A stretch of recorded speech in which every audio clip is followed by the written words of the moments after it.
Scene से बाहर निकलो। So hey everyone, I am Ritika. I am Steve Rogers.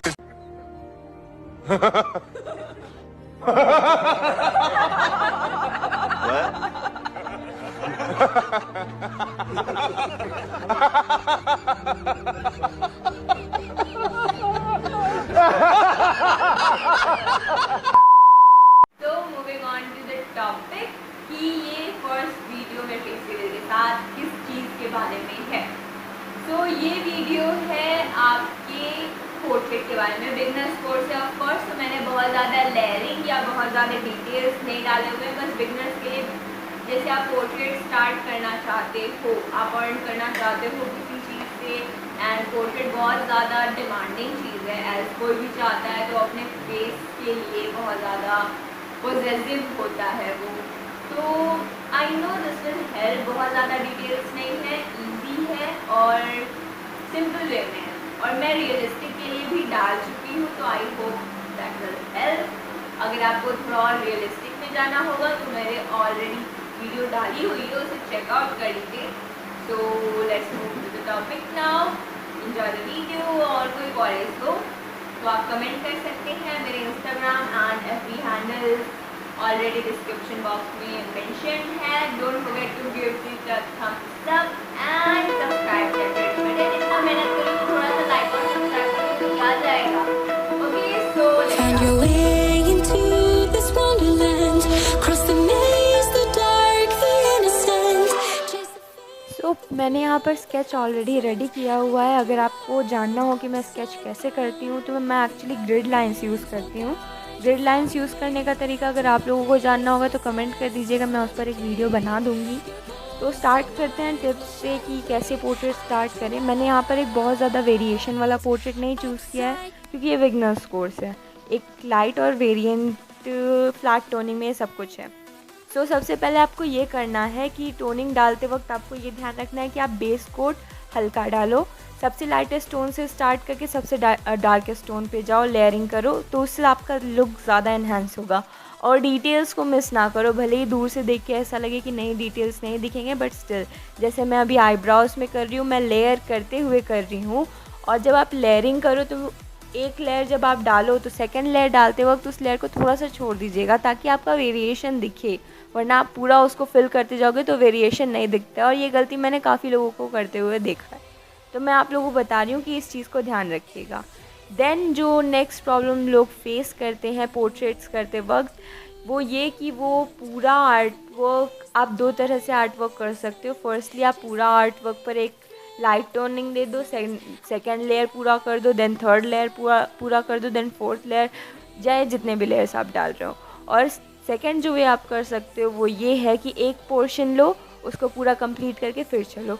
तो मैं एक पोर्शन लेके उसको कंप्लीट करते हुए जाती हूँ, बिकॉज़ इससे आपको बेनिफिट ये होता है कि हर जगह सेम लेयरिंग और टोनिंग यूज़ नहीं होती है। कुछ जगह पे हाईलाइट्स एरिया होते हैं और कुछ जगह पे डार्क एरियाज़ होते हैं। तो अगर आप एक पोर्शन को हाईलाइट एंड डार्क सेम करते हुए कंप्लीट करते हुए जाओगे तो आपका लुक फिनिश होता जाएगा और साथ ही साथ आपके लुक में वेरिएशन समझ में आएगा।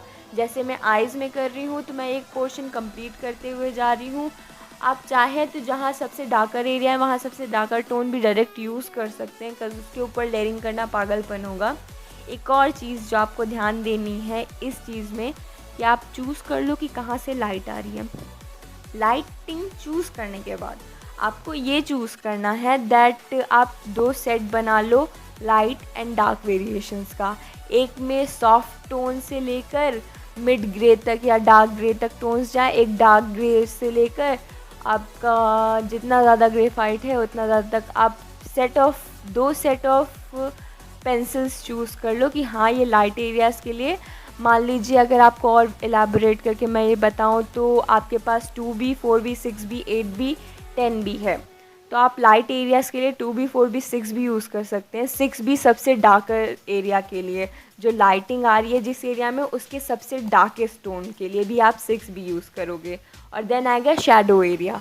शेडो एरिया में आप 6, 8 और 10 यूज़ कर रहे हो, उसकी जो सबसे डार्कर टोन होगी वो 10 होगी। तो ये जब आप चीज़ ध्यान देने लगोगे ना तो आपका पोर्ट्रेट और रियलिस्टिक होती जाएगा। देन आते हैं आई पर। आई पर आप जब वर्क करो तो सबसे पहले इस चीज़ का ध्यान दो कि आई पर लाइटिंग जहाँ पे आपके प्यूपल के अंदर पड़ रही है उसको ध्यान दो। एंड वाइट एरियाज़ जो है उसको कभी वाइट नहीं छोड़िएगा। कोई भी वाइट एरिया अगर होता है तो आपको उसको इन्हांस करना पड़ता है उसके अंदर ग्रे डालने से, या हम ग्रेफाइट यूज़ करें तो ऑब्वियस सी बात है पूरा ग्रे है। तो हाईलाइटिंग का जो एरिया है आपका आइज़ के अंदर, जो वाइट एरिया पूरा रहता है, वहाँ पर भी आप ग्रेइश लाइट टोन डाल दो। अगर आपको बहुत ज़्यादा टोनिंग नहीं दिख रही है, आपके पिक्चर में बहुत ज़्यादा टोन नहीं है वहाँ पर, तो आप ज़रा सा खुद से लाइटिंग डाल दो, क्योंकि वहाँ होगा ही, वहाँ कंफर्म है होगा ही। प्योर वाइट एरिया बस हायर लाइट्स होते हैं और pure black areas higher dark, जैसे कि आई लैशेज़ हो गए एंड देन वाटर लाइन्स हो गई, ऐसी जगह प्योर डार्क होती हैं। इसके अलावा जो भी आपको यूज़ करना है वो 2 सेट ऑफ पैर यूज़ करते हुए ही चलना है। और आपको एक चीज़ और ध्यान देना है कि फेस के कर्व्स आप ध्यान दो। जैसे मैं आइज़ एरिया पे कर रही हूँ तो उसके साइडिंग में जो होगा वो साइड के थोड़े से डेप्थ जाएंगे, सेंटर के थोड़ा लाइट जाएगा। आपको लाइटिंग का ध्यान देते हुए ये सारी चीज़ें करनी हैं। फर्स्ट आई की तरह मैं यहाँ पर भी डार्क टोन से स्टार्ट कर रही हूँ, crease line, then water line, then pupil and थोड़े से आइरिस में, एंड इन लास्ट लैशेस। तो मैंने कई लोगों को ये भी देखा है कि लैशेस बनाने में उनको बहुत ज़्यादा कन्फ्यूज़न होता है, वो स्ट्रेट बना देते हैं, बहुत फ्लैटनेस आती है उसमें, आपके लैशेस में रियलिस्टिक लुक नहीं आता। तो उसके लिए भी मैं एक वीडियो डाल दूँगी, अगर आपको उसमें कोई भी क्वायरी हो तो आप चेक कर लीजिएगा वो वीडियो। बिकॉज़ लैशेस आपके पूरे आर्ट वर्क की जान होते हैं, वो आपके आर्ट वर्क की आई रिलेटेड आर्ट वर्क में सबसे बेसिक और मेन चीज़ होते हैं, क्योंकि उससे आपका कंप्लीट होता है पूरा look. Then nose area. Nose area में मैं मोस्टली क्या करती हूँ, एक्चुअली सबका नोज़ एरिया पे शेडिंग जो होता है उसको एक प्रोपोर्शनेट आपको मैं टिप्स नहीं दे सकती, बिकॉज़ लाइटिंग एंड शेपिंग के ऊपर वो डिफरेंट होता है। आइज़ एरिया मान लीजिए सबका वाइटनेस में होता है तो उसके लिए टिप्स एंड ट्रिक्स बताना इजी होता है, बट ऐसे एरियाज़ में थोड़ी सी मुश्किल आती है। तो मैं आपको ये बोलूँगी कि सबसे ज़्यादा डेप्थ एरियाज़ में नॉर्मली जो आप नॉर्मल स्केच करते हो वैसे कभी मत कीजिएगा। हमेशा अपने रेफरेंस पिक को आप दोबारा हमेशा उससे मिलाते रहिए, ताकि आपको ये पता चल जाए कि हाँ आप कहाँ गलत जा रहे हो। कभी इमेजिनेशन से पोर्ट्रेट वर्क्स पे आप वर्क कीजिएगा ही मत, बहुत ज़्यादा फ्री टिप है, आप पोर्ट्रेट में कभी फ्री हैंड कुछ मत कीजिएगा। आप जितना ज़्यादा उसकी छोटी छोटी चीज़ें मिलाओगे, सेम बनाने की कोशिश करोगे, बिकॉज़ नॉर्मल सी बात है सेम एग्जैक्ट नहीं बनेगा, उसी टाइप में बनना चाहिए। तो आप जितनी छोटी छोटी चीज़ें मिलाओगे उतना ज़्यादा ज़रूरी है। और सबसे ज़्यादा इम्पॉर्टेंट चीज़ कि ज़रूरी नहीं है आप बहुत ज़्यादा सारे के सारे हर जगह कोई ना कोई शेड डालते रहो तो ही आपका वर्क अच्छा लगेगा, नहीं तो नहीं लगेगा। आपको बस ये ध्यान देना है कि लाइटिंग कहाँ से आ रही है, डेप्थ कहाँ कहाँ है। अगर नॉर्मल सी बात मैं बोलूँ तो आपको रेफरेंस पिक और आपके आर्ट वर्क को बस डिट्टो करते जाना है। आपको हमेशा अपने रेफरेंस पिक्स को देखते रहना है कि आप क्या बना रहे हो, आपका आर्ट वर्क का एंड लुक क्या आ रहा है, और उसको मैच करते हुए आपको आगे बढ़ते जाना है। अगर उसमें कोई एक एरिया है, सपोज़ चीक्स एंड ऑल, जहाँ ऐसा लग रहा है कि नहीं यहाँ पे तो कोई शेड नहीं है, ब्लैंक है, अगर हम ब्लैंक छोड़ देंगे तो वो समझ में नहीं आएगा, तो वहाँ पर आपको थोड़ा सा अपना जिससे भी आप यूज़ कर रहे हो reference pic, print out use कर रहे हो रेफरेंस पिक, फ़ोन में पिक्चर्स नॉर्मली लोग यूज़ करते हैं एज ए रेफरेंस पिक, उसको हमेशा BNW ब्लैक एंड वाइट करके यूज़ करते हो। तो ब्लैक एंड वाइट में आप थोड़ी सी उसमें क्या करो, कम कर दो उसका मेजर। अगर आप थोड़ा सा आप कम कर दोगे तो आपका पूरा आर्ट वर्क थोड़े डेप्थ में चला जाएगा, तो वहाँ पर आपको ईजी हो जाएगा कि नहीं यहाँ पे थोड़ा सा डेप्थ है।